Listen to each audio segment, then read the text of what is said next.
Good evening everyone, कैसे हैं आप सब। आई होप आप सब बहुत अच्छे होंगे और अच्छे से अपने एग्ज़ाम की तैयारी कर रहे होंगे। बीएसपी से कौन कौन हो बता दो भाई, इनको कौन है ये। तन्नू राठिया तन्नू राठिया को चलो बताओ कौन कौन बिलासपुर से हो। उनकी जिज्ञासा शांत होनी चाहिए तत्काल प्रभाव से भाई।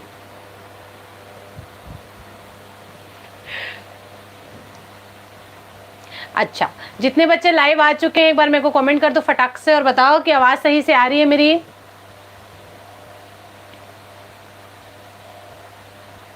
आवाज़ मेरी क्लियर है क्या, एक बार कमेंट करके बताइए ताकि अपन क्लास स्टार्ट कर सकें।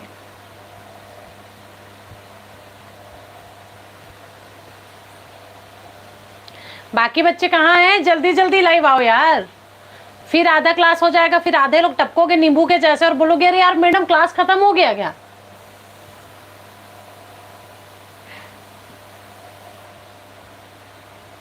क्या एमपी के लोग भी बिल्कुल कर सकते हैं। हिंदी तो बेटा सेम होता है, चाहे आप यूपी के हो, चाहे आप एमपी के हो, चाहे आप कहीं के भी हो। हिंदी बोल दो, आपका मैथ्स बोल दो, इंग्लिश बोल दो, ज्योग्राफी बोल दो, इंडियन ज्योग्राफी की मैं बात कर रही हूँ, है ना। ये सब तो सेम रहता है ना, ऑलमोस्ट सारे स्टेट के जो सिलेबस हैं वो सेम रहते हैं। सिर्फ पर्टिकुलर जो राज्य वाली बात हो जाती है ना वो थोड़ी अलग हो जाती है। जैसे कि महिला पर्यवेक्षक की भी मैं बात कर दूं तो यहाँ पर महिला पर्यवेक्षक का क्लास भी एमपी वाले ज्वाइन कर सकते हैं आप लोग। मैक्सिमम लोगों का कमेंट आ रहा था मेरे पास, आप लोग बिल्कुल ज्वाइन कर सकते हैं। बस जो राज्य की योजनाएं हैं ना वो आपके वहाँ की थोड़ी अलग हो जाएगी, बस उसको छोड़ देना। फिर केंद्र प्रवर्तित योजना हो गया और बाकी जो टॉपिक्स आप बहुत आराम से देख सकते हैं, कोई इशू नहीं है। आप टेलीग्राम ज्वाइन कर लो ना जी, फिर पता चल जाएगा आपको। गुड इवनिंग, गुड इवनिंग सभी बच्चों को, गुड इवनिंग। जितने बच्चे लाइव जुड़ते जा रहे हैं सेशन को लाइक करते जाओ, उतने लोग लाइक दिखो मेरे को, मतलब जितने लाइव दिख रहे हैं उतने लाइक भी दिखने चाहिए। Good evening.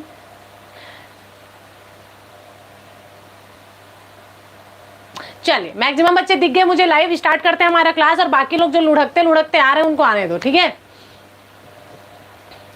कैसे जुड़े मैडम टेलीग्राम में, टेलीग्राम का लिंक आपको डिस्क्रिप्शन में मिल जाएगा बेटा, वहां से जाकर के आप टेलीग्राम ज्वाइन कर सकते हैं, या फिर मैं कमेंट में भी पिन करके डाल दूंगी, ठीक है।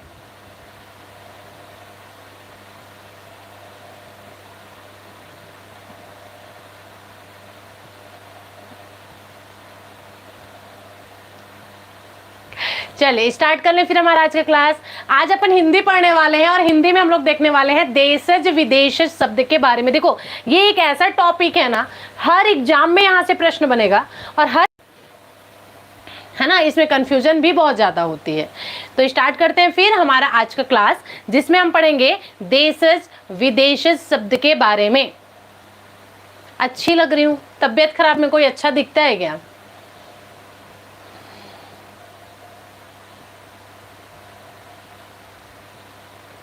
चलो स्टार्ट करते हैं, है ना।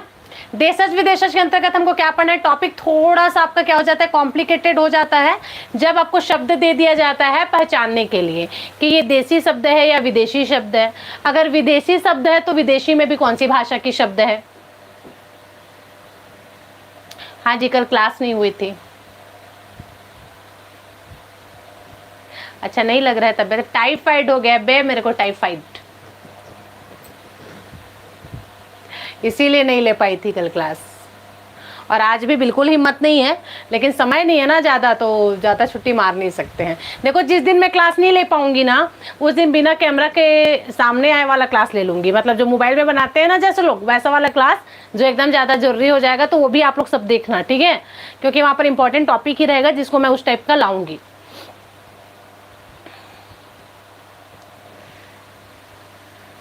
हाँ उसी का ध्यान दे रही हूँ मैं, हॉस्टल वार्डन के लिए पढ़ा रही हूँ हिंदी आप लोग का।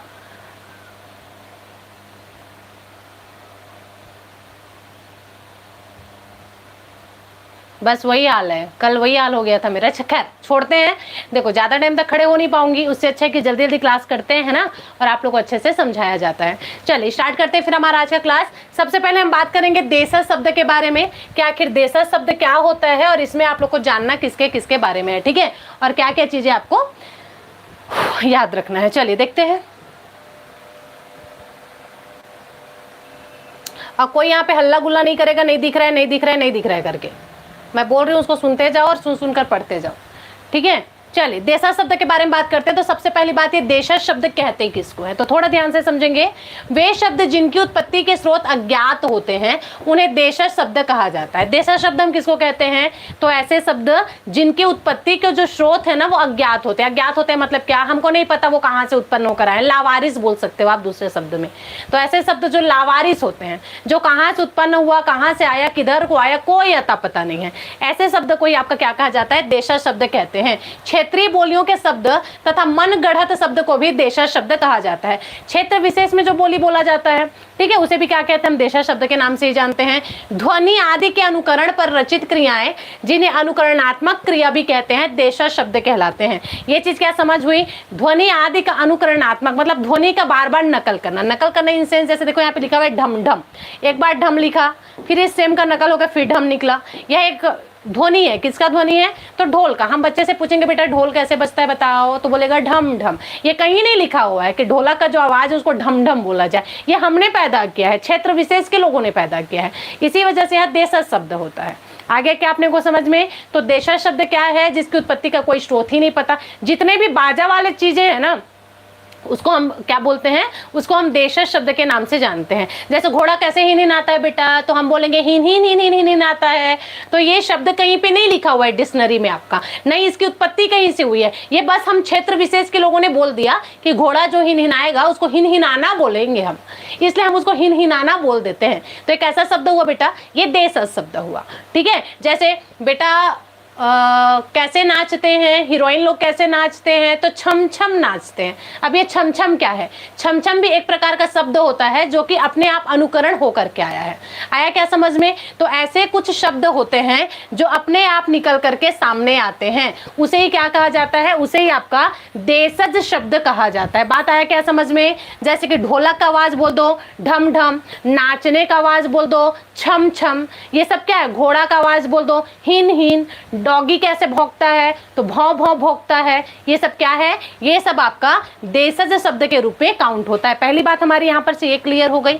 अब इसके कुछ एग्जांपल्स हैं, उसको मैं यहाँ पर आपको बताती हूँ। जैसे कि लड़का, लड़का किस प्रकार का शब्द है, यह आपका देशज शब्द है, ठीक है। दूसरे में देख लो खिड़की, खिड़की क्या है, कुछ इंपॉर्टेंट टॉपिक्स भी मैं आपको बताऊंगी, इंपॉर्टेंट पॉइंट्स भी बताऊंगी जो बहुत बार एग्जाम में आपका पूछा गया है, ठीक है। ढम ढम, लोटा, लोटा तो बहुत बार आया है, आपको याद रखना है, देशज शब्द है। छपाक, छपाक, पानी को कैसे मारते हैं, तो छपाक छपाक मारते हैं, ये कोई शब्द नहीं है, इसका कहीं से उत्पत्ति नहीं हुआ है, यह बस हमने क्षेत्र विशेष के लोगों ने इसको बना दिया है।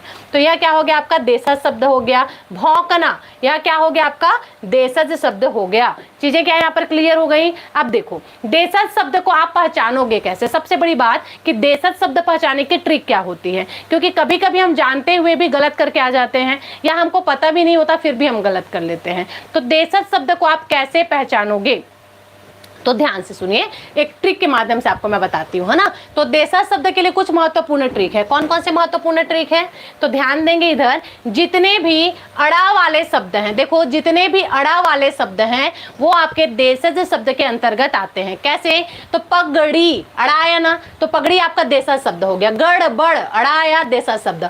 गुदड़ी, अड़ाया, देशज शब्द। गुदड़ी किसको बोलते हैं, गुदड़ी मतलब क्या समझते हो, गुदड़ी मतलब पुराने कपड़ों का सिला हुआ बिस्तर, जानते हो ना, हम लोग छत्तीसगढ़िया लोग उसको गोदरी बोलते हैं। गोदरी, पुराने जितने भी कपड़े हैं उन सबको सिल सिल करके बनाया जाता है, उसे ही आपका गोदड़ी या फिर उसे ही आपका गुदड़ी कहा जाता है। आया ना समझ में। तो जितने भी अड़ा वाले शब्द दिखे मैक्सिमम टाइम पर ये आपके देशज शब्द ही होते हैं। यहीं पर देखो खिड़की, अड़ा आया ना। रेवड़, अड़ा, रेवड़, रेवड़ किसको कहते हैं, तो रेवड़ मतलब होता है भेड़ बकरियों का जो झुंड होता है उसको हम रेवड़ कहते हैं। अड़ा आ गया ना, मतलब ये भी आपका देशज शब्द हो गया। डूंगड़, डूंगड़, डूंगर किसको बोलते हैं, तो पहाड़ को ही क्षेत्रीय विशेष में डूंगर कहा जाता है, ठीक है। पापड़, अड़ा आ गया, देखो झोपड़ी, अड़ा आ गया। हड़ताल, ये भी अड़ा आ गया। सड़क, अड़ा आ गया। गाड़ी, अड़ा आ गया। मतलब जितने भी अड़ा वाले शब्द आपको दिख जाएं ये सभी आपके देशज शब्द कहलाते हैं। क्या कहलाते हैं, ये सब आपके देशज शब्द कहलाते हैं।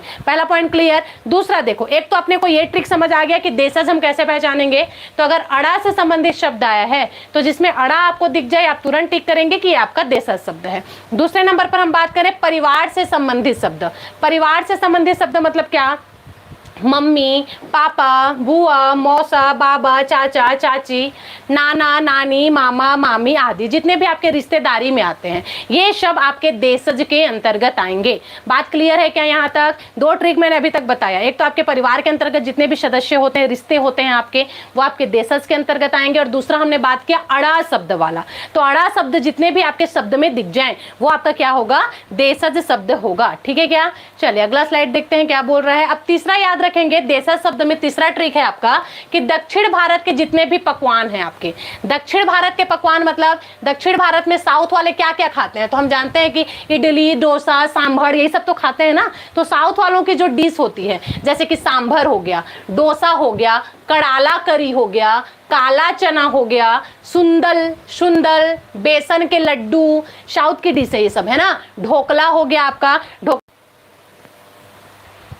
ठीक है, देखो ढोकला हो गया, वड़ा हो गया, वड़ा, उत्तपम, उपमा, ये सब साउथ के जितने भी डिश हैं ये सब किसके अंतर्गत आते हैं? ये सब आपके देशज के अंतर्गत आते हैं। याद हो गया कि आपने को? तो देशज शब्द के कुछ ट्रिक मैंने आपको बताए। एक तो अड़ा शब्द वाले जितने भी हैं वो सब आपके देशज के अंतर्गत आ जाएंगे। दूसरा मैंने बताया जितने भी रिश्तेदारी में हमारे आते हैं, मामा, नाना, पापा, मम्मी, चाचा, चाची, मौसा, मौसी, ये सब आपके देशज शब्द हैं। और तीसरा पॉइंट मैंने बताया साउथ के जितने भी आपके पकवान हैं, ठीक है, इडली, बड़ा, सांभर, गुजरात वाला ढोकला भी ले लो, ये सब आपके देशज शब्द में आएंगे क्योंकि वो क्षेत्र विशेष की पकवान है ना।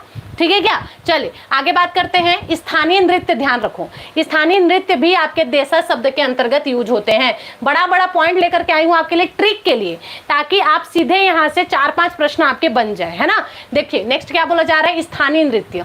स्थानीय नृत्य में क्या क्या होता है? तो आप गरबा, गुजरात के लोग गरबा करते हैं, पंजाब के लोग भांगड़ा करते हैं, कुचिपुड़ी हो गया, भरतनाट्यम हो गया, तो जितने भी स्थानीय नृत्य हैं जो कि क्षेत्र विशेष को प्रदर्शित करते हैं, ठीक है। हमारे यहाँ ददरिया हो गया, तो ये सब आपके किसके अंतर्गत आ जाएंगे? ये सब आपके देशज शब्द कहलाएंगे। तो स्थानीय नृत्य भी आपके देशज के अंतर्गत आएगा। इसके अलावा नेक्स्ट पॉइंट है आपके निरर्थक शब्द। निरर्थक शब्द किसको बोलेंगे? तो निरर्थक शब्द मतलब जिसका कोई अर्थ ना हो, उसी को तो निरर्थक कहते हैं। क्या निरर्थक किसको कहा जाता है? देखो एक होता है जिसका अर्थ निकले, तो जिसका अर्थ निकल गया उसको हमने कहा सार्थक, और जिसका अर्थ नहीं निकलता उसको हम कहते हैं निरर्थक। ठीक है, तो यहाँ पर ध्यान रखेंगे कि जितने भी निरर्थक शब्द आपको दिख जाएं वो आपके देशज शब्द होंगे। जैसे कि पानी, हाँ तो पानी तो हम जानते हैं, पर हम बोलते हैं ना पानी वानी पिलाओ यार, तो पानी तो समझ आ गया ये वानी क्या है, निरर्थक शब्द है, तो ये भी आपका देशज हो गया। खाना वाना, तो खाना तो ठीक है पर ये वाना क्या है? निरर्थक शब्द है, देशज शब्द है। ठीक है, लोटा वोटा, तो लोटा तो देशज ही है,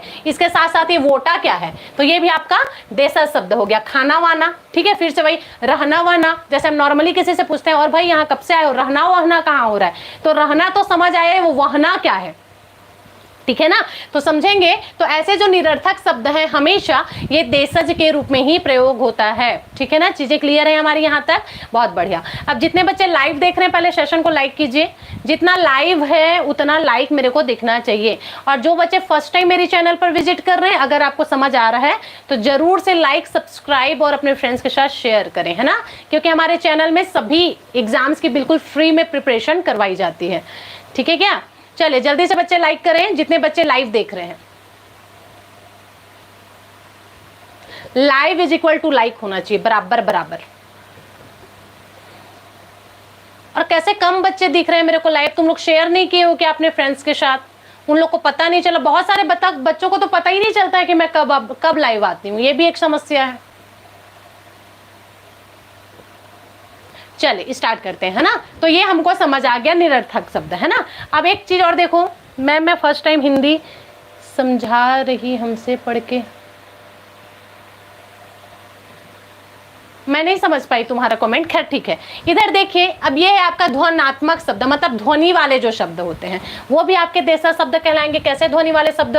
जैसे जिनका उच्चारण उनसे संबंध वस्तु से मिलता है, या यह किसी ध्वनि का अनुकरण करते हैं। ध्वनि वाले शब्द वही, या तो ये अनुकरण करे, तो ये सारी चीजें आपके अंतर्गत आ जाएंगी। जैसे कि घड़ी की टिक टिक, हमने क्या बोला? घड़ी की टिक टिक। ये टिक टिक क्या होता है? ये टिक टिक शब्द क्या कहीं से आया है? नहीं आया है, ये शब्द हमने बनाया है। तो वही तो बोला ना कि जिसकी उत्पत्ति, कैसे शब्द जिसकी उत्पत्ति का कोई स्रोत ही नहीं है, जो लावारिस है बिल्कुल, तो उसे ही आपका देशज शब्द कहा जाता है। ठीक है ना। तो घड़ी की टिक टिक, टिक टिक, ये कहीं से नहीं आया, ये हमने बनाया है, ठीक है। दूसरा बोल रहा है गट गट करके पानी पियो। कैसे बोलते हैं? पानी पियो तो कैसे पियो? पानी हमेशा गट गट करके पीना चाहिए। कैसे पीना चाहिए पानी? पानी हमेशा गट गट करके पीना चाहिए। गट गट क्या है भाई? कहां से आया ये गट गट? तो गट गट कहीं से नहीं आया, ये हमने बनाया है, ठीक है ना। तो ये भी आपका देशज शब्द हो गया। जानवरों और पक्षियों द्वारा की जाने वाली ध्वनि, जैसे कि जानवर जो ध्वनि निकालते हैं या पक्षी लोग जो ध्वनि निकालते हैं, जैसे हम बोलते हैं चिड़िया कैसे चहचहा रही है, तो चिड़िया ची ची चहचहा रही है। ये ची ची कहीं से नहीं आया, ये हमने बनाया है।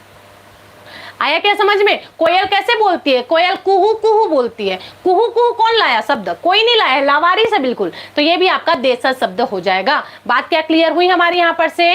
तो जो भी आवाज ये निकालते हैं, क्या बोला जा रहा है? जानवर या पक्षी जो भी आवाज निकालते हैं, ये क्या कहला जाएगा? तो यह आपका देशज शब्द कहलाएगा। चीजें क्लियर हो गई क्या? जैसे कि बिल्ली की म्याऊ, हम बोलते हैं ना बिल्ली कैसा बोलता है बेटा, तो बोलेंगे म्याऊ। म्याऊ कहीं से नहीं आया है ना, किसी ने बताया है कि बिल्ली म्याऊ बोलती है, ये बस हमने बना लिया ये शब्द म्याऊ। समझ आया क्या? चलो वैसे ही जैसे कबूतर, कबूतर कैसे करता है? गुटुरगु। कबूतर कैसे करता है? गुटुरगु। गुटुरगु, गुटुरगु कहां से आया? कोई नहीं बनाया, हमने बनाया। तो ये सारे जो आवाज है जो जानवरों के द्वारा निकाला जाता है, जो ढोलक के आवाज होते हैं, ढम ढम, हिन हिन, छम छम, झम झम, ये सब, ठीक है, ये सब क्या होता है? कड़कड़ाहट की ठंडी पड़ रही है, ये सब क्या है? ये सब आपके देशज शब्द हैं। चीजें क्लियर हो गई क्या? तो ये जो 6 पॉइंट मैंने आपको बताया, आपको अपने माइंड में सेट रखना है। अगर ये 6 पॉइंट आप याद रख लेते हैं, मतलब देशज शब्द को लेकर कोई भी कंफ्यूजन आपको अब नहीं होने वाला है, ठीक है। एक तो आवाज, जो अनुकरणात्मक आवाज होती है, वो अपने माइंड में सेट करके रखो। इस प्रकार से चीजें बहुत अच्छे से आपको याद हो जाएगा। मैडम जी आप बहुत दिनों के बाद क्लास ले रहे हैं। नहीं जी, मैं तो रोज ही क्लास लेती हूँ। हो सकता है आप फर्स्ट टाइम मेरे चैनल पर विजिट कर रहे हो, पहले दूसरे चैनल पर क्लास लेती थी, लेकिन इस चैनल पर तो मुझे काफ़ी टाइम हो गया, मतलब 2-3 महीना तो हो ही गया है, रेगुलर क्लास चल रही है ना। आप लेट से इस चैनल तक पहुंचे हैं, ठीक है क्या? चलिए अब देखो यहाँ पर एक और शब्द प्रयोग हुआ है जिसको हम शंकर शब्द कहते हैं। अब ये शंकर शब्द क्या है, ये देखिए आप। शंकर शब्द किसको कहते हैं? तो ध्यान रहे, दो भिन्न स्रोतों से आए शब्दों के मेल से बने शब्द को शंकर शब्द कहते हैं। दो भिन्न स्रोतों से मतलब दो अलग अलग जगह से जो शब्द आते हैं, एक उत्तर से आया एक दक्षिण से आया, दोनों आकर के मिल गए, इसे ही हम आपका शंकर शब्द कहेंगे। कैसे शंकर शब्द कहेंगे? तो एग्जाम्पल देखो, जैसे कि छाया दार, छाया और दार को मिलाओ, छाया प्लस दार, तो इन दोनों को जब हम मिलाते हैं तो क्या बन जाता है? ये बन जाता है छायादार। ये चीज क्या क्लियर है? लेकिन ये आपका संकर शब्द है। कैसे पता चला कि ये संकर शब्द है? तो ये पता करने का एकदम सिंपल सा तरीका है। जो छाया है बेटा, ये आपका संस्कृत का शब्द है, ठीक है। वही जो दार है, ये आपका फारसी शब्द है। अब देखो, एक जो है संस्कृत का शब्द है, एक आपका फारसी का शब्द है, तो दो अलग अलग जगह से आया है ना, इसी वजह से क्या हो जाएगा? हाँ जी, पानी पूरी, ठीक है, ये आपका संस्कृत शब्द, मतलब ये आपका संकर शब्द हो जाएगा, ठीक है। दूसरा बोल रहा है पान और दान, पान दान, पान जो है आपका हिंदी का शब्द है और दान आपका फारसी शब्द है, तो ये भी क्या हो गया? आपका शंकर शब्द हो गया, ठीक है। तीसरा में डबल रोटी, हम बोलते हैं ना डबल रोटी, तो डबल रोटी भी कैसा शब्द होगा? डबल रोटी भी आपका शंकर शब्द होगा। कौन सा शब्द होगा? शंकर शब्द होगा। 3 बजे से लेकर के 6 बजे तक, 3 बजे से लेकर 10 बजे तक मेरी क्लास चलती है। दोपहर में 3 से लेकर के 10 बजे तक क्लास चलती है, इस बीच में कभी भी क्लास हो सकती है, ठीक है क्या? तो ये चीज़ हमको समझ आ गया। पान दान, डबल रोटी भी हमको समझ में आ गया। कैसा शब्द है? ये आपका शंकर शब्द है। चलिए नेक्स्ट देखते हैं। तो शंकर शब्द क्या होता है आप समझ लिए। तो इस प्रकार से देशज शब्द हमारा खत्म हो गया। तो देशज शब्द में जो मैंने आपको 5 से,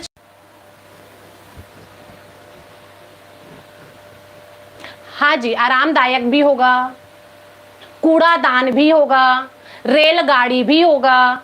तो इस प्रकार से जो शब्द 2 शब्दों से मिलकर के बने होते हैं, वो आपका क्या हो जाएगा? वो आपका शंकर शब्द हो जाएगा, ठीक है। चलिए अब विदेशज शब्द की तरफ जाते हैं। ये थोड़ा सा कॉम्प्लिकेटेड टॉपिक है जो बहुत परेशान करता है बच्चों को, है ना। हम पहचान नहीं पाते कि विदेशी शब्द है कि नहीं है, और अगर ये विदेशी शब्द है तो किस प्रकार से विदेशी शब्द है। तो ध्यान से देखेंगे थोड़ा सा, आखिर विदेशज शब्द किसको कहते हैं। तो एक लाइन में हमको समझ आ गया, ऐसे शब्द जो विदेश से आया हुआ है उसे विदेशज शब्द कहते हैं। हाँ जी, रोज पढ़ाती हूँ मैं, रोज क्लासेस चलती हैं हमारी, ठीक। तो विदेशज का अर्थ होता है विदेश में उत्पन्न। ऐसे शब्द जो विदेश से आया हुआ है उसे ही विदेशज शब्द कहा जाता है, ठीक है। अब आगे देखो, वे शब्द जो विदेशी भाषाओं से हिंदी में आए हैं विदेशज शब्द कहलाते हैं। ऐसे शब्द में कौन कौन से शब्द आ जाएंगे? अब विदेशी शब्द हम किसको किसको बोलोगे?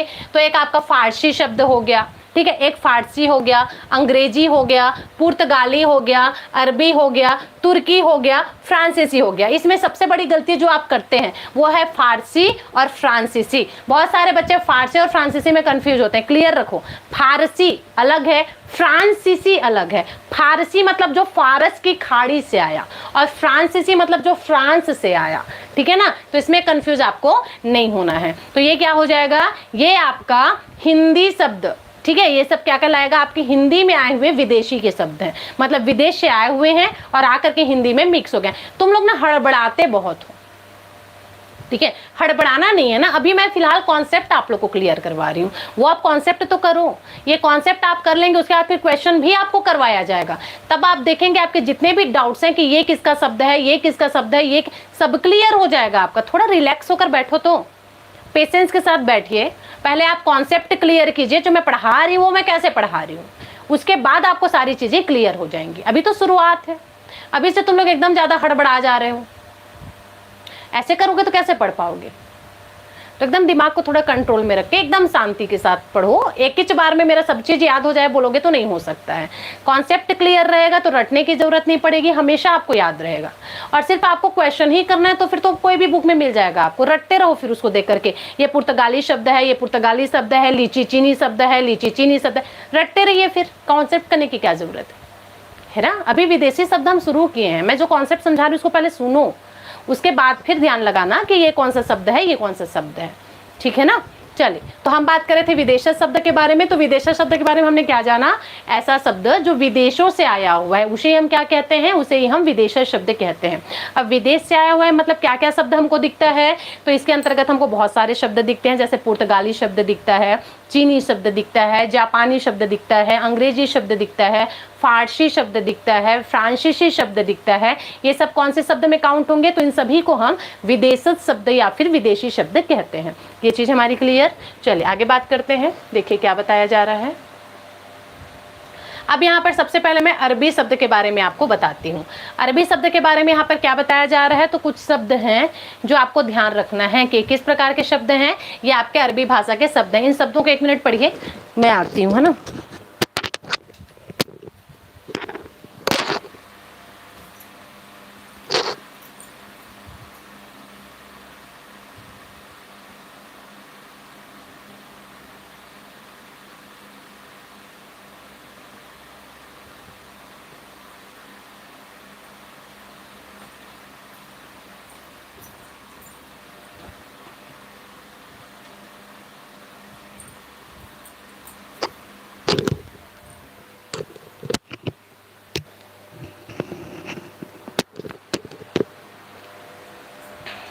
चलिए, अब सभी शब्द के कुछ चीजें मैं आपको बताती हूँ, है ना, कि कौन कौन सी भाषा का कौन कौन सा शब्द है जो आपके लिए इंपॉर्टेंट हो जाता है और जिसकी जानकारी आपको होनी चाहिए। चलिए देखिए क्या बताया जा रहा है। तो यहाँ पर सबसे पहले बताया गया है अदालत। अदालत कैसा शब्द है, तो अदालत आपका अरबी भाषा का शब्द है। औरत, ये कैसा शब्द है, अरबी भाषा का शब्द है, ठीक है। आदमी, इज्जत, ईमान, एहसान, इनाम, कुर्सी, किताब, मौलवी, ये सब आपके अरबी भाषा के शब्द हैं। याद कैसे रखेंगे, याद रखने का एकदम सिंपल सा तरीका है कि आदमी से रिलेटेड सारे जो शब्द हैं वो आपके अरबी भाषा के शब्द होंगे। जैसे कि देखो क्या बोला जा रहा है, आदमी स्वयं। आदमी स्वयं आपका अरबी भाषा का शब्द है। अ से अरबी और अ से आदमी। और आदमी से संबंधित जितने भी शब्द आपको मिलेंगे, जैसे आदमी को इज्जत प्रिय रहती है, आदमी को ईमान चाहिए ही होता है, आदमी एहसान किसी का लेना पसंद नहीं करता है, आदमी को आप ईमान दे दो तो बहुत ज़्यादा खुश हो जाता है, ठीक है। आदमी को किताब पढ़ना बहुत अच्छा लगता है, ठीक है। आदमी को हमेशा क्या बोलना चाहिए, अगर आपके घर में कोई आदमी आ गया तो उसको हमेशा कुर्सी में बैठने के लिए बोलो। तो इसका एक ट्रिक है जो मैं बना करके आपको भी बता दूंगी, तो बहुत आराम से चीज़ें हमको याद हो जाएंगी। तो इस प्रकार से मैंने जो जो शब्द बोला, अगर आप नोट्स लेकर के बैठ रहे हैं तो अभी भी जल्दी से अच्छे से याद रखिए, ठीक है। नोट्स अगर आप बना रहे हैं तो चीज़ों को लिखते जाओ जैसा जैसा मैं बता रही हूँ। तो अरबी भाषा के कौन कौन से शब्द हैं, सबसे पहले याद रखना है, अदालत हो गया, औरत हो गया, आदमी हो गया, इज्जत हो गया, ईमान हो गया, ठीक है। इसके अलावा एहसान हो गया, इनाम हो गया, कुर्सी हो गया, किताब हो गया, मौलवी हो गया। ये कैसे शब्द हैं, ये आपके अरबी भाषा के शब्द हैं। इसके अलावा कुछ और शब्द है, जैसे कि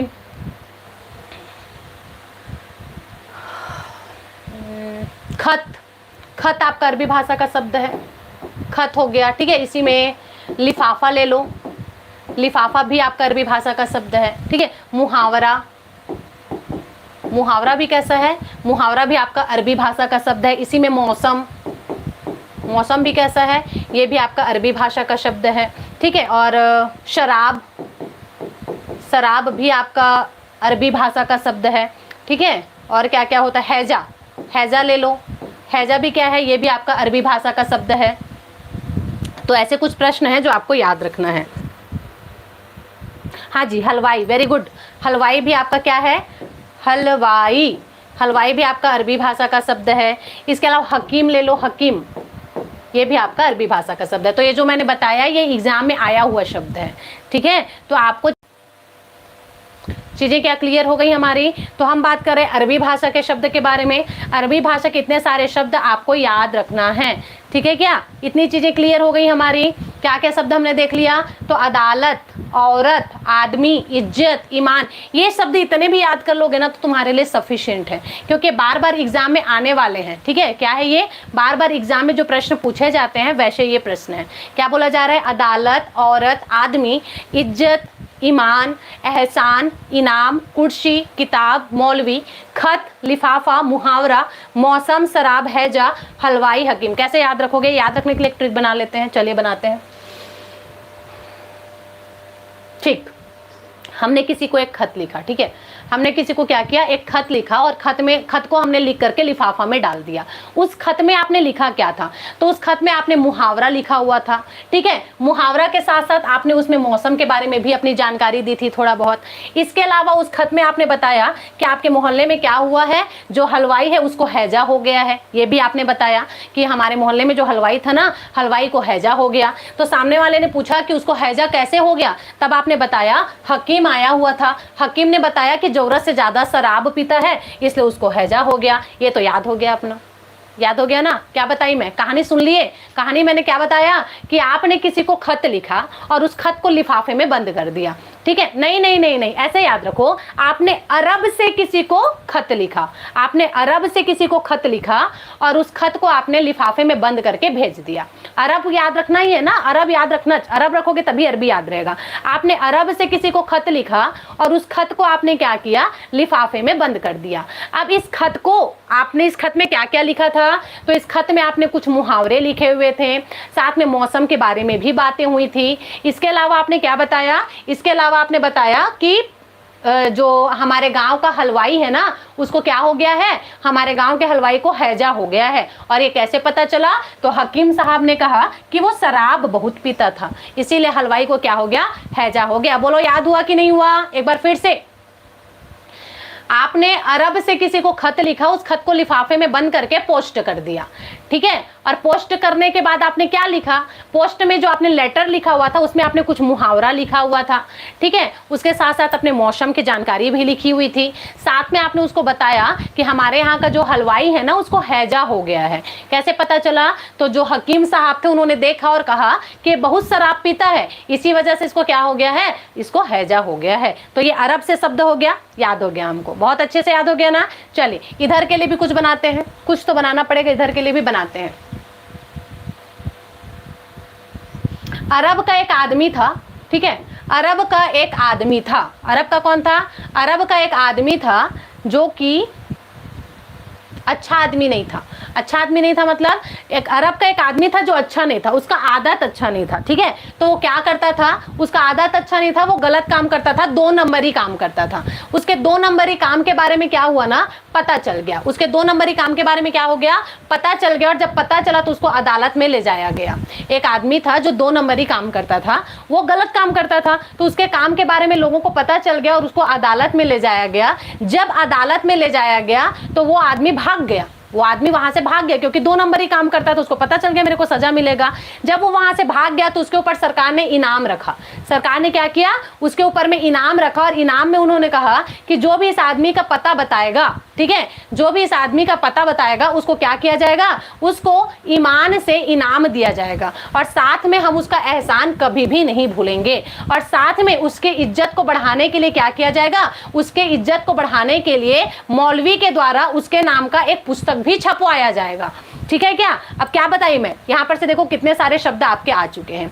बचा क्या? एक कुर्सी शब्द बच गया, एक औरत शब्द बच गया। ठीक है, इतना जैसे ही उसकी खुद की बीवी सुनी, ठीक है, इतना जैसे उसकी खुद की बीवी सुनी, उसने खुद जाकर के अपने पति के बारे में बता दिया कि मेरा पति यहाँ छुपा हुआ है। ठीक है क्या? इतनी चीजें हमारी क्लियर। अब देखो मैंने क्या ट्रिक बनाया है, थोड़ा ध्यान से सुनना है ना। हमने बनाया कि एक आदमी था, अरब का आदमी था, 2 नंबरी काम करता था। ठीक है, उसके 2 नंबरी काम के बारे में लोगों को पता चल गया, तो उन्होंने क्या किया, उसके ऊपर केस कर दिया। तो उसकी सुनवाई हुई अदालत में। अदालत वो जा रहा था, रास्ते में वो भाग जाता है। रास्ते में जब वो भाग जाता है तो वहां से क्या होता है, पुलिस वालों ने उसके ऊपर क्या रखा, इनाम रखा। पुलिस वाले ने क्या रखा, उसके ऊपर इनाम रखा कि जो भी ईमानदारी से उसका पता बताएगा, ईमान से देखना, ईमानदारी, जो भी ईमानदारी से उसके बारे में पता बताएगा उसको हम क्या देंगे, उसको हम इनाम देंगे और उसका बहुत बड़ा एहसान होगा। ठीक है, एहसान तो होगा ही होगा, साथ में हम उसका इज्जत बढ़ाने के लिए क्या करेंगे, उसका इज्जत बढ़ाने के लिए मौलवी के द्वारा एक किताब भी उसके लिए लिखवाएंगे। ठीक है, एक मौलवी के द्वारा उसके लिए एक किताब भी लिखवाएंगे। तो इतना सुनते ही जो गुनाहगार था, उसकी खुद की औरत ने क्या किया, अदालत में जाकर बता दिया कि मेरा पति घर में ही छुपा हुआ है। इतना सुनते ही उसका जो पति, जो गुनाहगार है, वो खड़ा हुआ था, वो जाकर के कुर्सी में बैठ जाता है। बात खत्म हो गया। अपने को चीजें याद, कहानी याद हो गई क्या? एक अरब का आदमी था, 2 नंबरी काम करता था। अदालत में जब उसकी पेशी हुई, अदालत वो जा रहा था, जाते हुए रास्ता में क्या हो जाता है, वो भाग जाता है। अब पुलिस वाले उसके ऊपर इनाम लगते हैं कि जो भी ईमानदारी के साथ इसका पता बताएगा उसको क्या दिया जाएगा, उसको इनाम दिया जाएगा, साथ में उसका बहुत बड़ा एहसान माना जाएगा। और उसको क्या देने के लिए, इज्जत देने के लिए मौलवी के द्वारा एक पुस्तक भी लिखवाया जाएगा। तो जैसे ही इतना उसकी पत्नी सुनती है, जैसे ही इतना उसकी कौन, पत्नी नहीं, औरत बोलो, उसकी औरत जैसे ही सुनती है, वो खुद जाकर के बता देती है कि मेरा जो पति है वो घर में छुपा हुआ है। जैसे उसका पति इस बात को सुनता है, बेचारा जो खड़ा था वो जाकर कुर्सी में बैठ जाता है। बात खत्म। तो इस प्रकार से अरबी भाषा का शब्द है, इतने शब्द हैं जो आपको याद करना है। मजा आ गया, एकदम याद हो गया, याद हो गया। चले, बहुत बढ़िया। अब आगे देखते हैं, अगला बोल रहा है फारसी भाषा के शब्द। अब फारसी भाषा के कौन कौन से शब्द हैं, थोड़ा ध्यान से देखेंगे। ज्यादा से ज्यादा मात्रा में शेयर करना है, लोगों तक ये चीजें पहुंचनी चाहिए। ठीक है, फारसी भाषा के कौन कौन से शब्द हैं, देखो फारसी भाषा के शब्द है, सबसे पहले तो आराम। फारसी मतलब फारस की खाड़ी है ना, वहां से आया हुआ शब्द है, तो आराम शब्द हो गया। ठीक है, आमदनी, आवाज, उम्मीद, उस्ताद, कमीना, गवाह, गिरफ्तार, बर्फी, जलेबी। क्या बताई मैं बता रही हूँ आपको फारसी शब्द के बारे में। फारसी शब्द मतलब हम इसको सीधा सीधा रिलेट करेंगे फारस की खाड़ी से। किसके बारे में बात हो रही है, हमारी फारस की खाड़ी की बात हो रही है। हम बात कर रहे हैं फारसी शब्द के बारे में। इसके लिए भी आप ट्रिक बना सकते हैं और ट्रिक से इसको याद कर सकते हैं। फारसी के बारे में क्या याद रखेंगे कि जो व्यक्ति फारसी से आते हैं ना, फारस की खाड़ी से आते हैं, क्योंकि उनको खाड़ी को आराम से पार करना पड़ता है। पहली बात तो क्योंकि उनको खाड़ी को पार करके आना पड़ता है, इसीलिए खाड़ी को बहुत आराम से पार करके वो यहाँ आते हैं। क्यों आते हैं, खाड़ी को आराम से पार करके वो आमदनी लेने के लिए आते हैं। किस लिए आते हैं, अपने आमदनी के लिए आते हैं। देखो फारस की खाड़ी को पार करना बहुत रिस्की काम होता है ना, लेकिन फिर भी फारस की खाड़ी को बहुत आराम से ये लोग पार करते हैं। फिर उसके बाद आमदनी के लिए वो यहाँ आते हैं। आमदनी के लिए जब ये आते हैं तो कैसे आते हैं, ये जोर जोर से आवाज लगाते हुए आते हैं कि कोई हमको काम दे दो, कोई हमको नौकरी पे दे दो। और इतने जोर जोर से ये आवाज क्यों देते रहते हैं, क्योंकि इनको, चलिए देखिए, फारस की खाड़ी को लोग खाड़ी को बहुत आराम से पार करते हैं। आराम से पार करके वो क्यों आ रहे हैं, आमदनी के लिए आ रहे हैं। अब आमदनी के लिए आ रहे हैं तो जगह जगह पर क्या करते हैं, आवाज लगाते हुए आते हैं। आवाज लगाते हुए क्यों आते हैं, क्योंकि उनको उम्मीद रहती है कि हमारा आवाज सुनकर कोई ना कोई उस्ताद तो होगा ही जो कि हमको काम पर रख लेगा। यहाँ तक क्या चीजें क्लियर हो गई। फारस की खाड़ी को आराम से पार करते हुए फारसी लोग यहाँ आते हैं। जब वो यहाँ आते हैं तो किस लिए आ रहे हैं, आमदनी के लिए आ रहे हैं। आवाज लगाते हुए आते हैं, इस उम्मीद पर भी हमारा आवाज सुनकर कोई तो उस्ताद होगा जो हमको काम पर रख लेगा। लेकिन यहाँ जब आते हैं तो उनको पता चलता है कि सबके सब कमीने हैं। कैसे हैं, सबके सब कमीने हैं, कोई उनको काम दे ही नहीं रहा था। ठीक है, सबके सब कैसे हैं, कमीने हैं, कोई उनको काम दे ही नहीं रहा था। फिर क्या था, इन्होंने सबके सामने बोल दिया कि यहाँ के लोग, तुम लोग सबके सब कमीने हो, कोई हेल्प तो कर नहीं रहे हो। अब इतने में क्या था, जैसे ही वो कमीने बोले लोग भड़क गए, तुमने हमको गाली दिया। अब गाली दिए तो बात पहुंच गई गिरफ्तारी तक। ठीक है, कि हम जाकर पुलिस में कंप्लेन करेंगे कि तुमने हमको गाली दिया, तुमने हमको कमीना बोला है, पुलिस तुमको गिरफ्तार करके ले जाएगी। अब वो आदमी लोग बोले तुम्हारे पास गवाह क्या है, कि हमने तुमको गाली दिया है, तुम्हारे पास गवाह क्या है कि तुमने हमको गाली दिया है। फिर क्या था, वो लोग बोलते हैं कि आओ भाई आराम से बैठो, तुम थक गए होगे, थोड़ा सा बर्फी और जलेबी खा लो। ठीक है, क्या बोलते हैं, आओ भाई आराम से बैठो, तुम लोग थक गए होगे, थोड़ा सा बर्फी और जलेबी खा लो। आ गया क्या अपने को बात समझ में? यहाँ तक क्या हमारी चीजें क्लियर हो गई? तो हम बात कर रहे हैं फारसी शब्द के बारे में। कहानी याद हो गई? फारसी मतलब फारस की खाड़ी। फारस की खाड़ी के जो लोग आते हैं वो लोग खाड़ी को बहुत आराम से पार करके आते हैं। आराम से पार करके आते हैं, किस लिए आते हैं बेटा? आमदनी के लिए आते हैं, ताकि हमको नौकरी मिल जाए। आमदनी कैसे मिलेगी? जब वो लोग जोर जोर से आवाज लगाएंगे। जोर जोर से आवाज किस लिए लगाते हैं? वो इस उम्मीद पर लगाते हैं कि हमको काम मिल जाए, कोई ना कोई उस्ताद तो होगा जो हमारा आवाज सुन करके हमको काम दे देगा। लेकिन इतना चिल्लाने के बाद भी कोई भी उसको काम नहीं देता, गुस्सा तो आएगा ना। तो लोग बोलते हैं सबके सब कमीने हैं, कोई हमको काम नहीं दे रहा है। तो जैसे ही ये लोग इन लोग को गाली देते हैं, यहाँ के लोग भड़क जाते हैं और पुलिस के पास केस कर देते हैं। पुलिस आती है उनको गिरफ्तार करने के लिए। तब वो लोग बोलते हैं तुम्हारे पास क्या गवाही है कि हमने तुमको गाली दिया है? फिर लोग बोलते हैं कि आओ भाई बैठो, तुम लोग फारस की खाड़ी से आए हो ना, थक गए होगे, थोड़ा सा बर्फी और थोड़ा सा जलेबी खा लो, बर्फी और जलेबी खा लो। तो सीधा बर्फी और जलेबी देखोगे तो क्या याद आएगा? बर्फी और जलेबी किसको ऑफर किया गया था? तो बर्फी और जलेबी उन लोगों को ऑफर किया गया था जो फारस की खाड़ी से आए थे। बर्फी और जलेबी किनको ऑफर किया गया था? तो बर्फी और जलेबी उन लोगों को ऑफर किया गया था जो कहां से आए थे? फारस की खाड़ी से आए थे। तो इतना शब्द हमको याद हो गया, ये आपके फारसी शब्द हैं। ठीक है ना, चीजें क्लियर है? चलिए आगे देखते हैं। इसके अलावा और कुछ शब्द हैं, देखो ये भी फारसी के शब्द हैं। कौन सा शब्द है? ये सब भी आपके फारसी के शब्द हैं। अब देखो इसमें कौन कौन सा शब्द आ रहा है? तो इसमें आ रहा है आपका जहर, ठीक है, जागीर, जिंदगी, गुलाब, दगल। दगल क्या होता है? दगल नहीं पता मेरे को। चश्मा हो गया, ठीक है, बारिश हो गया, शादी हो गया, रंग हो गया, आपका तमाशा हो गया, आतिशबाजी हो गया। ये भी कहाँ के शब्द हैं? ये भी सब फारस की खाड़ी के शब्द हैं। कहाँ की? फारस की खाड़ी के शब्द हैं। चीजें क्या क्लियर हो गई? अब देखो ये लोग जो वहां से आ रहे थे फारस की खाड़ी से, इन्होंने कहा ना कि तुम्हारे पास क्या गवाही है कि हम लोगों ने तुम लोग को कमीना बोला है। तो उन्होंने ऑफर किया था, इनको याद आ रहा है क्या? क्या याद आ रहा है? कि जलेबी और बर्फी खाने के लिए इनको ऑफर किया गया था। जलेबी और बर्फी में उन्होंने जहर डाल दिया था भाई, इसीलिए लोगों ने ऑफर किया था, क्योंकि तुमने हमको गाली दिया, बदला तो हम लेंगे। तो बर्फी और जलेबी उन्होंने क्या डाल दिया था? जहर डाल दिया था, ये सोचकर कि इनकी जितनी भी जागीर होगी अपने साथ जो लेकर आ रहे होंगे वो सब हम ले लेंगे और इनका पूरा जिंदगी हम खत्म कर देंगे। आया क्या समझ में? बर्फी और जलेबी उन्होंने ऑफर किया जिसमें उन्होंने जहर डाल दिया था, ठीक, और सोचा कि इनकी जितनी जागीर है वो हम ले लेंगे और इनकी जिंदगी पूरी तरीके से खत्म कर देंगे। फिर क्या था? फिर यहाँ पर खिला एक गुलाब। गुलाब से आपको क्या याद रखना है? तो एक कहानी यहाँ पर से खत्म हो गई। लेकिन फारस की खाड़ी के लोग अपने साथ क्या लेकर के आए हुए थे? तो ये लोग अपने साथ एक गुलाब लेकर के आए हुए थे। क्या लाए हुए थे बेटा? गुलाब लेकर के आए हुए थे। क्या लेकर के आए हुए थे? गुलाब लेकर के आए हुए थे। और गुलाब में क्या था? गुलाब में एक डंगल लगा हुआ था। गुलाब में डंडी लगी होती है ना, ऐसे करके याद रखो। गुलाब में एक डंगल लगा हुआ था। तो ध्यान रहे उस गुलाब के डंगल को कौन पकड़ा था? तो गुलाब के डंगल को वो व्यक्ति पकड़ा था जो कि चश्मा पहना हुआ था। गुलाब के डंगल को कौन व्यक्ति पकड़ा था? गुलाब के डंगल को वही व्यक्ति पकड़ा था जो कि चश्मा पहना हुआ था और बारिश में कब से भींग रहा था। उसको देखकर ऐसा लग रहा था कि इस बंदे की शादी हो चुकी है। रंग से भी थोड़ा ठीक ही ठाक था, शादी हो चुकी है और रंग से भी थोड़ा ठीक ठाक था। तो वो गुलाब की डगाली को पकड़ के कर क्या रहा था? गुलाब की डगाली से वो दुनिया भर का तमाशा दिखा रहा था। ठीक है, पैसा जो कमाने आए थे तो गुलाब की डगाली से क्या कर रहा था? तमाशा दिखा रहा था, लोगों को आतिशबाजी करके दिखा रहा था। हो गया आपका फारस की खाड़ी खत्म। ठीक है क्या? तो उन्होंने जलेबी और बर्फी खाने का ऑफर दिया। क्यों? क्योंकि उसमें उन्होंने जहर मिला दिया था। सोचा कि ये जो अपने साथ जागीर लाए होंगे उसको हम अपने पास रख लेंगे और इनकी पूरी जिंदगी खत्म कर देंगे। यहाँ तक क्या चीजें हमारी क्लियर है? उसके बाद फिर देखो जिंदगी उन्होंने खत्म कर दिया, लेकिन वहीं पर क्या हुआ? पीछे में एक लड़का खड़ा हुआ था जो कि गुलाब की डंगाली पकड़ करके खड़ा हुआ था। गुलाब की डंगाली पकड़कर वो खड़ा हुआ था और साथ में वो चश्मा लगाया हुआ था और दूर बारिश में वो भींग रहा था। लेकिन वो गुलाब की डंगाली के साथ कर क्या रहा था? तो गुलाब की डंगाली के साथ वो तमाशा दिखा रहा था और आतिशबाजियां कर रहा था। उसकी शादी हो चुकी थी और जो गुलाब है वो लाल रंग का था। गुलाब कौन से रंग का था? लाल रंग का था। तो इस प्रकार से हमारा फारसी के सारे शब्द हो जाते हैं कवर। फारस की खाड़ी को बस रिलेट करके आपको पढ़ना है।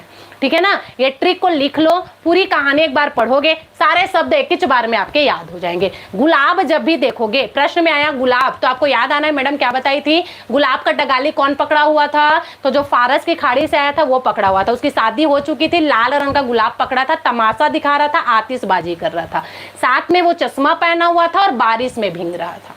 इतनी चीजें है ना जो आपको क्लियर करना है, ठीक है क्या, इतनी चीजें क्लियर है। चलिए आगे बात करते हैं, नेक्स्ट क्या है।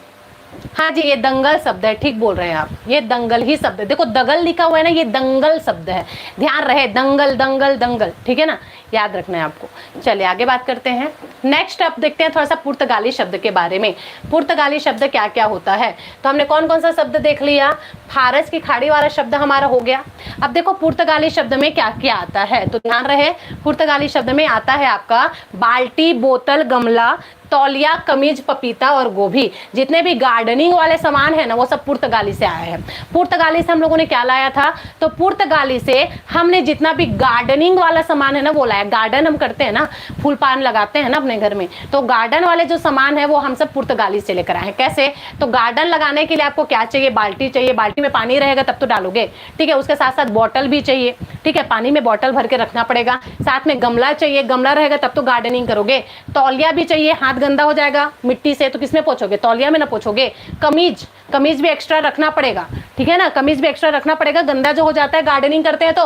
पपीता का पपीता तो जरूर से लगाना यार, बहुत अच्छा लगता है पपीता, ठीक है। इसके अलावा हम गोभी लगाएंगे और काजू भी लगाएंगे, तो हम क्या क्या लगाएंगे, हम लगाएंगे गोभी, ठीक है, और काजू भी हम लगाएंगे, क्योंकि सब्जी अभी कितनी महंगी हो गई है, दिख रहा है ना तुम लोग को, तो गोभी लगाएंगे, काजू भी लगाएंगे, साथ में पपीता भी लगा लेंगे यार, क्योंकि पुर्तगाल से आए हैं और पुर्तगाली के लोग अपने साथ पपीता लेकर के आए थे, ऐसे याद रखेंगे। आगे क्या समझ में, पुर्तगाली के लोग अपने साथ क्या लेकर के आए थे, तो एक गार्डनिंग के सामान लेकर के आए थे, जिसमें से एक पपीता भी था, प से पुर्तगाली और प से पपीता, उसके साथ साथ हम गोभी भी लगाएंगे, काजू भी लगाएंगे, ठीक है क्या, इतनी चीजें आ गई। तो ये गार्डन वाले क्या क्या सामान लेके आए, तो सबसे पहले ये बाल्टी लेकर के आए थे, बाल्टी के साथ साथ एक बोतल लेकर के आए थे, क्योंकि उसमें हमको पानी भर के रखना है। इसके अलावा वो अपने साथ गमला लेकर के आए थे। अब गार्डनिंग का काम चालू हुआ, हाथ गंदा हो गया, कमीज भी गंदा हो गया, तो कमीज और तौलिया भी साथ में रखे हुए थे ताकि पोंछ सके और कमीज को पहन सके। इसके अलावा क्या क्या लगाया इन्होंने, पपीता लगाया, पपीता तो साथ में लेकर आए थे, गोभी लगाया और काजू लगाया। चीजें क्लियर, चलो और नेक्स्ट क्या बताया जा रहा है, देखो ये है आपके पुर्तगाली के शब्द। तो गोभी और काजू तो लगाया ही है, साथ में पपीता भी लगाया है, कुछ फ्रूट्स भी लगाए इन्होंने। क्या क्या फ्रूट्स लगाए थे, तो देखो, तो इन्होंने संतरा लगाया, पुर्तगालियों ने क्या लगाया, संतरा लगाया, अनानास भी लगाया, पपीता लगाया, संतरा लगाया, अनानास भी लगाया, ठीक है। साथ में पुर्तगाल से कौन आया था, पुर्तगाल से इनके साथ इनका संरक्षक बनके एक कर्नल भी आया था। पुर्तगाल से कौन आया था, पुर्तगाल से इनका संरक्षक बनके कौन आया था, एक कर्नल भी आया था, और कर्नल के साथ साथ एक पादरी भी आया था। याद रहेगा, प से पुर्तगाली और प से पादरी। तो पुर्तगाली से कौन कौन आए थे, गार्डन का सामान लेकर आए, साथ में एक कर्नल आया था और साथ में एक पादरी आया था, ठीक है। इसके अलावा याद रखना है, ये लोग अपने साथ एक फीता भी लेकर के आए थे। क्या लेकर के आए थे, फीता भी लेकर के आए थे। क्या लेकर के आए थे, फीता। क्यों लाए थे, तो गार्डनिंग करोगे तो बाउंड्री तो करना पड़ेगा ना, बाउंड्री बनाने के लिए रस्सी की जरूरत पड़ेगी क्या, तो ये लोग सोचे कि हम रस्सी वहां किससे मांगते फिरेंगे, इसलिए पुर्तगाली के लोग अपने साथ क्या लेकर के आए थे, फीता लेकर के आए थे, और दो रस्सी को आपस में ज्वाइंट करने के लिए ना ये पिन की जगह आलपिन लेकर के आए थे। याद रहेगा क्या, तो फीता और आलपिन किस लिए, गार्डन की बाउंड्री करने के लिए फीता लेकर आए थे और आलपिन लेकर के आए थे। साथ में काम करने के लिए एक आया भी लेकर आए थे। इतना काम रहेगा घर में, खाना पीना कौन बनाएगी, आया बनाएगी, क्योंकि कर्नल है ना बुद्धि लगा लेता है। हो गया क्या, चीजें क्लियर हो गई, पुर्तगाली याद हो गया। तो इतने सारे शब्द हैं जो आपको याद रखना है। तो पुर्तगाली से हमको समझ आ गया कि गार्डन के सारे सामान ये लोग अपने साथ लेकर के आए थे। उसके साथ साथ फल में क्या क्या लेके आए थे, तो पपीता तो लेकर ही आए थे, गोभी और काजू इनको लगाना ही लगाना था, इसके अलावा संतरा भी लगाना था इनको और अनानास भी लगाना था, ठीक है। गार्डन की बाउंड्री करनी थी, इसलिए उन्होंने अपने साथ फीता भी लाया और आलपिन भी लाया ताकि दोनों को अटैच कर सके। अब ये सब सामान लेकर पुर्तगाल से आ कौन रहा है, एक कर्नल आ रहा है और साथ में एक पादरी भी आ रहा है। इन दोनों को लाया गया और साथ में अपने साथ एक आया भी लेकर के आए थे, क्योंकि खाना कौन बनाएगी ये बताने के लिए, ठीक। तो इस प्रकार से पुर्तगाली वाला क्लास भी हमारा होता है खत्म, और यहाँ से जो प्रश्न बन सकते हैं वो हमने कर लिए। अब देखो थोड़े से तुर्की शब्द के बारे में बात करते हैं। तुर्की शब्द मतलब त से होता है तुर्की, और तुर्की शब्द के बारे में आपको क्या याद रखना है, तो तुर्की शब्द में आपका कैंची हो गया, ठीक है, काटने पीटने वाला सामान, ठीक है, कैंची हो गया, चाकू हो गया, तमाचा हो गया, तोप हो गया, बारूद हो गया, दरोगा। जितने खतरनाक चीज़ें ना, जितने खतरनाक मतलब बोलो जितने हथियार चीज़ हैं, जितने खतरनाक चीज़ बोल दो या जितने हथियारी चीज़ बोल दो, ये सब तुर्क से आया हुआ है। याद है क्या आपको? तुर्क से बाबर भी आया था और वो सबसे पहले तोप का प्रयोग उसी ने किया था। याद आ रहा है क्या आपको? तो ऐसे करके आप याद रखिए। तो तुर्की के लोग, तुर्की से बाबर आया था और वो अपने साथ क्या लेकर के आया था? बारूद लेके आया था, तोप लेकर के आया था। ऐसे करके याद रखो। तो जितने भी तुर्की शब्द रहेंगे ये खतरनाक शब्द रहेंगे, खतरनाक शब्द, बिल्कुल काटने पीटने वाला शब्द। तो याद हो गया तुर्की शब्द के बारे में क्या याद रखना है। तो जितने भी तुर्की शब्द हैं ये सारे आपके हथियार वाले, अस्त्र शस्त्र वाले शब्द हैं। जैसे कि कैंची हो गया, काटने पीटने वाला शब्द, ठीक है। चाकू हो गया, इसमें भी हम काटना पीटना करते हैं। मारना पीटना मतलब तमाचा, तमाचा आप मारोगे, ठीक है। मारने पीटने, लड़ाई झगड़े वाला शब्द में आपका ये भी आ गया। तोप तुर्की शब्द है, सबसे पहली बार यूज किया गया था। बारूद भी वही मारने पीटने वाला शब्द है। दरोगा, दरोगा क्या काम करता है? ये भी तो मारने पीटने का काम करता है। तो दरोगा, दरोगा क्या काम करता है? दरोगा भी मारने पीटने का काम करता है। और जितने भी मारने पीटने और हथियार वाला काम है ये तुर्की शब्द में काउंट होगा। ऐसे करके आपको याद रखना है, ठीक है क्या। इसके अलावा और क्या शब्द है? इसके अलावा देखो और भी बढ़िया बढ़िया शब्द हैं आपके। बीवी, बीवी किसी हथियार से कम होती है क्या? एक तरफ तोप रख दो, एक तरफ बारूद रख दो, एक तरफ कैंची रख दो और एक तरफ अकेले बीबी को रख दो। तो जितना तेज वो कैंची नहीं चलेगा उससे ज़्यादा तेज बीबी का जुबान चलता है। समझ रहे हो ना? तो ये भी आपको याद रखना है। तो बीबी भी क्या है? ये किसी हथियार से कम नहीं होती है, इसीलिए आपको याद रखना है, ठीक है क्या। इसके अलावा बेगम, बेगम मतलब हथियार से कम होती है क्या? कोई अस्त्र शस्त्र से कम नहीं होती है, ठीक है। बावर्ची बोल दो तो आया अपने साथ लेकर के, कौन आया था? पुर्तगाली वाले आए थे, लेकिन तुर्की वाले इस बार क्या लाए? अपने साथ बावर्ची लेकर के आए। क्या लेकर के आए? बावर्ची लेकर आए। इसके अलावा लाश, ये अपने साथ एक लाश भी लेकर के आए थे। पता है लाश क्यों लेकर के आए थे? क्योंकि अपने साथ अस्त्र शस्त्र ला रहे थे ना, जगह जगह पर प्रैक्टिकल करते थे लाश का वो लोग, ठीक है। तो इसलिए अपने साथ ये लाश भी लेकर के आए थे। खच्चर याद रखना है, जब वहां से आए तुर्क से तो किसमें आया था भाई? जो आपका बाबर है वो किसमें आया था? खच्चर में बैठ करके आया था। खच्चर मतलब घोड़ा के जैसे होता है, ठीक है क्या। याद हो गया क्या? उर्दू शब्द क्या हो जाएगा? तो उर्दू शब्द भी आपका क्या हो जाएगा? तुर्की शब्द हो जाएगा। आगे क्या क्लियर? याद हो गया हमको? तमाचा नहीं है मैडम, तमंचा है। देख लेते हैं, कोई दिक्कत नहीं है। तो इस प्रकार से हमको ये चीज भी याद हो गई। तो तुर्की शब्द मतलब जितने भी अस्त्र शस्त्र हथियार वाले शब्द हैं ये आपके तुर्की शब्द में काउंट हो जाएंगे, ठीक है क्या। क्या क्या शब्द है देखो? कैंची अस्त्र शस्त्र, चाकू काटने पीटने वाला शब्द है, तमंचा वेरी गुड, तमंचा ही है ना। तो तमंचा भी आपका काटने पीटने वाला हो गया, तोप उड़ाने वाला हो गया, ठीक है। इसके अलावा बारूद हो गया। दरोगा भी क्या रखता है? दरोगा भी हथियार रखता है ना अपने पास, तो दरोगा भी इसी के अंतर्गत आ जाएगा।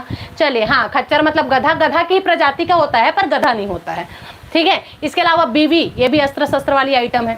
उसके बाद बेगम रख लो, बेगम भी हो गया। ये अपने साथ बावर्ची लेकर आए थे भाई, उर्दू भाषा बोलते थे, है ना। इसके अलावा लाश याद रखोगे क्योंकि हथियार शस्त्र वस्त्र लाए हैं तो बार बार अपने हथियार को चेक करने के लिए अपने साथ ये लोग लाश रखे रहते थे। तो उसको मार मार कर देखते थे कि हाँ कट रहा है कि नहीं कट रहा है, इस हिसाब से हथियार को टेस्ट करते थे। खच्चर याद रखना है, किसमें बैठकर आए थे तुर्क से लोग? तो तुर्की के लोग खच्चर में बैठकर आए थे। किसमें बैठकर आए थे बेटा? खच्चर में बैठकर आए थे। इस प्रकार से तुर्की शब्द भी हमारा होता है क्लियर। नेक्स्ट है आपका फ्रांसीसी शब्द। तो फारस की खाड़ी तो याद हो गया, आराम से बिल्कुल पार करना है आमदनी के लिए, क्योंकि हम आ रहे हैं आवाज लगाते हुए आ रहे हैं ताकि कोई आवाज सुन ले और हमको नौकरी पे रख ले। याद आया ना? वो फारस की खाड़ी थी। यह है आपका फ्रांसीसी शब्द।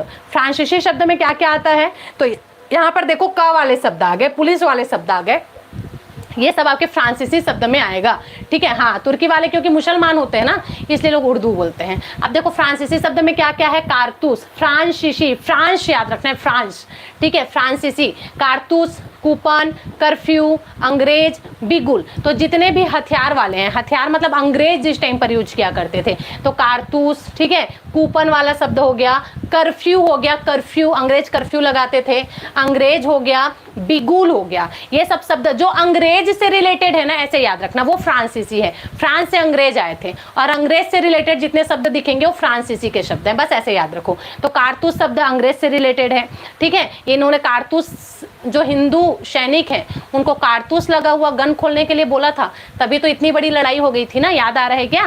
तो अंग्रेज से रिलेटेड आपका कारतूस हो गया। कूपन हो गया, कूपन कैसा शब्द है? कूपन भी आपका कैसा शब्द है? कूपन भी आपका फारसी शब्द है, याद रहेगा क्या? Coupon, coupon, coupon, coupon code बताइए मैडम, ऐसा बोलते रहते हो ना, फ्रांस से आया ये शब्द। इसके अलावा कर्फ्यू कौन लगाते थे? अंग्रेज लगाते थे। अंग्रेज तो अंग्रेज है, अंग्रेज हमेशा अंग्रेजी रहेंगे। अंग्रेजी शब्द मत टिक करके आना इसको। अंग्रेज कैसा शब्द है? तो अंग्रेजी शब्द है, अंग्रेजी शब्द नहीं है। अंग्रेज आपका फ्रांसीसी शब्द है, इसमें बहुत कंफ्यूजन होता है, ध्यान रखना। अंग्रेज कैसा शब्द है? अंग्रेज आपका फ्रांसीसी शब्द है, ठीक है क्या? बिगुल हो गया, याद रखना है, बिगुल बज गई, फिर लड़ाई की क्या बज गई? बिगुल बज गई। तो ऐसा करके आपको याद रखना है, फ्रांसीसी शब्द है। इसके अलावा स्पुतनिका, स्पुतनिका कैसा शब्द है? फ्रांसीसी शब्द है, कैसा है? स्पुतनिका, स्पुतनिका मतलब एक जहाज था, ऐसा याद रखो। स्पुतनिका नाम का एक जहाज था, उसी में बैठकर फ्रांस से अंग्रेज लोग आए थे। अंग्रेज लोग किस में से आए थे? तो फ्रांस से आए थे। देखो ध्यान रखना, फ्रांस से नहीं, ये गलत बता दिया है। स्पुतनिका हो ही नहीं सकता है फ्रांसीसी शब्द। रूबल, जार, शोएद, नहीं, ये रूसी शब्द है, ठीक है? यहाँ पे मिस प्रिंट हो गया है, ध्यान रहे, हो गया। फ्रांसीसी शब्द उतना ही था जो मैंने ऊपर में बताया था, ठीक है? ये आपका रूस का शब्द है, रूसी शब्द है, ध्यान रहे। स्पुतनिका यह एक जहाज का नाम था जहां से रूसी लोग बैठ करके आए थे, ठीक है? जहाज में पुर्तगाली लोग किस में बैठ करके आए थे? तुर्की लोग किस में बैठ कर आए थे? हम अच्छे से याद रख रहे हैं, तुर्की लोग खच्चर में बैठ करके आए थे, ठीक है ना? आपको ध्यान रखना है। वैसे रूस के लोग जब आए तो वो स्पुतनिका नामक एक जहाज में बैठ करके आए थे। किस में आए थे? स्पुतनिका नामक जहाज में बैठ करके आए थे, जिसमें वो लोग रूबल भी रखे थे, जार भी रखे थे, साथ में वोदका भी रखे थे। वोदका मतलब वोटका, समझ गए ना? तो रूस के लोग आए, रूस के लोग किस में बैठ करके आए? तो रूस के लोग स्पुतनिक नामक जहाज में बैठ करके आए थे। जब वो आए तो अपने साथ क्या क्या लेके आए थे? वो रूबल लेकर के आए थे। रूबल से क्या याद रखना है? ये रूस की करेंसी है, बस ये याद रख लो। रूबल क्या है? तो रूबल रूस की करेंसी है, ऐसे करके आप याद रखिए। साथ में क्या लेके आए थे? जार लेकर आए थे, मिक्सी का जार, कुछ कुछ पीसना पड़ेगा रास्ते में बोल करके।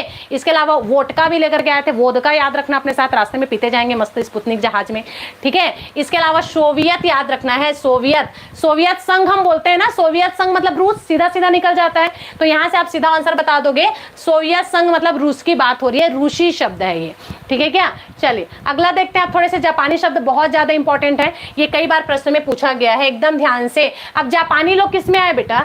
जापानी लोग रिक्शा में बैठ करके आए। किस में बैठ करके आए? जापानी लोग रिक्शा में बैठ करके आए। तो रिक्शा कैसा शब्द है? जापानी शब्द है। सुनामी लहर, यह भी कैसा शब्द है? यह भी आपका जापानी शब्द है। और सायोनारा हम बोलते हैं ना, सेन्यूरिटा, तो सेन्यूरिटा से याद रखो सायोनारा, ठीक है? सायोनारा, सेन्यूरिटा से सायोनारा। तो सायोनारा कैसा शब्द है? सायोनारा आपका जापानी शब्द है। कैसा शब्द है? जापानी शब्द है। कैसा शब्द है? जापानी शब्द है। कैसा शब्द है? जापानी शब्द। याद हो गया क्या? तो जापानी शब्द, जापानी वाले लोग रिक्शा में बैठ के आए। और सबसे बड़ी बात, पानी शब्द मिल रहा है और पानी को रिलेट कर दो सीधा सुनामी से। सुनामी किस में आता है? पानी में आता है, ठीक है? तो जापानी शब्द हो गया।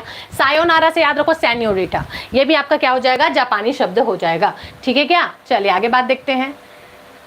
नेक्स्ट है आपका चीनी शब्द। चीनी शब्द से भी बहुत बार एग्जाम में प्रश्न पूछा गया। सबसे पहले तो चाय कैसा शब्द है? तो चीनी का शब्द है। लीची कैसा शब्द है? ये बहुत बार एग्जाम में आया है। लीची, लीची यह चीनी शब्द है। कैसा शब्द है? लीची आपका चीनी शब्द है। चीनी खुद अपने आप में चीनी शब्द है। और चीकू भी आपका चीनी शब्द है। याद हो गया क्या? तो कौन कौन सा चीनी शब्द है? तो सबसे पहले तो चाय और चीनी, ये दोनों ही आपका चीनी शब्द है। लीची बहुत बार एग्जाम में पूछा गया, ध्यान रहे, लीची आपका चीनी शब्द है। और चीकू, जो हम चीकू खाते हैं ना, ये भी आपका चीनी शब्द है। जिसमें भी ची शब्द लग गया ना, जैसे चीकू में देखो ची लगा है, चीनी शब्द है। चीनी में भी ची लगा है, चीनी शब्द है। चाय में भी च लगा है, चीनी शब्द है। लीची में भी ची लगा है, चीनी शब्द है। तो च वाला जो दिख जाए शब्द, वो आपका चीनी शब्द है। एक लाइन में ट्रिक आप बना सकते हैं। चीजें क्लियर हो गई क्या हमारी? चलिए आगे देखते हैं। अब देखो अंग्रेजी शब्द। अंग्रेजी के शब्द तो ऐसे ही समझ आ जाते हैं, पढ़ के ही अपने को समझ में आ जाता है ना कि अंग्रेज का शब्द होगा। लेकिन ध्यान रखना, अंग्रेज अंग्रेजी शब्द नहीं है, अंग्रेज फ्रांसीसी शब्द है। ये पॉइंट हमेशा याद रखिए आप लोग कि अंग्रेज कैसा शब्द है? फ्रांसीसी शब्द है। जिन्होंने अभी तक सेशन को लाइक नहीं किया, जल्दी से लाइक का बटन प्रेस कर देंगे।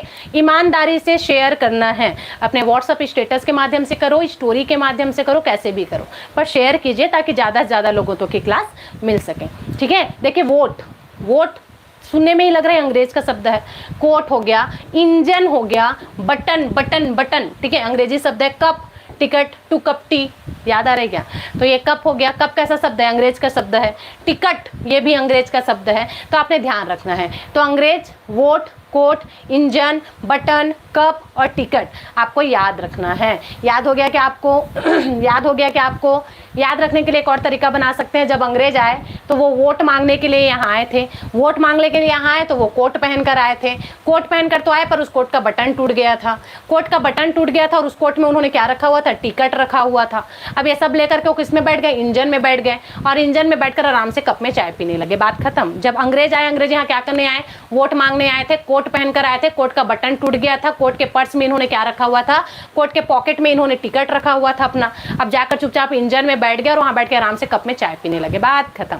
ठीक है, इस प्रकार से भी आप अंग्रेजी शब्द याद कर सकते हैं। खैर इसके लिए ट्रिक की जरूरत नहीं थी, अंग्रेजी शब्द अपने आप में ही हमको समझ आ जाता है। तो इस प्रकार से हमारा देशज शब्द और विदेशज शब्द हो जाता है यहाँ पर से कंप्लीट, और मुझे विश्वास है कि एकदम मजेदार तरीके से आप लोग को सारी चीजें याद हो चुकी होंगी। कोई दिक्कत किसी को? अब बताइए, अब जो जो डाउट था बताओ। जब मैं क्लास लेती हूँ उस टाइम पर मैसेजेस मैं नहीं देखती हूँ। अब बताइए किसी को इस क्लास से रिलेटेड कोई भी कंफ्यूजन किसी भी प्रकार का नहीं है तो मिलते हैं फिर नेक्स्ट क्लास में। तब तक के लिए थैंक यू सो मच। मज़ा आ गया एकदम तो ज़रूर से लाइक करें और अपने फ्रेंड्स के साथ शेयर करें। जिन्होंने अभी तक लाइक का बटन प्रेस नहीं किया फटाक से लाइक का बटन प्रेस करो, ज़्यादा से ज़्यादा मात्रा में शेयर करो ताकि ज़्यादा से ज़्यादा लोगों तक ये क्लास पहुँच सके और जिस उद्देश्य से ये चैनल बनाया गया है वो उद्देश्य पूर्ण हो सके।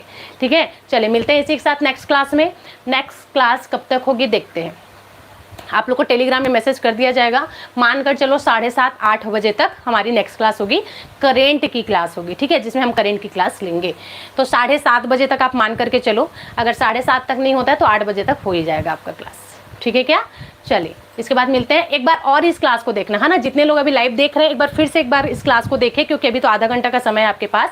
एक बार और देखेंगे तो उससे होगा ये कि जो भी थोड़ा बहुत भी डाउट आपके माइंड में है ना वो सब आपका क्लियर हो जाएगा। ये बहुत इंपॉर्टेंट टॉपिक है बच्चे, यहाँ से प्रश्न एग्जाम में बन ही जाता है।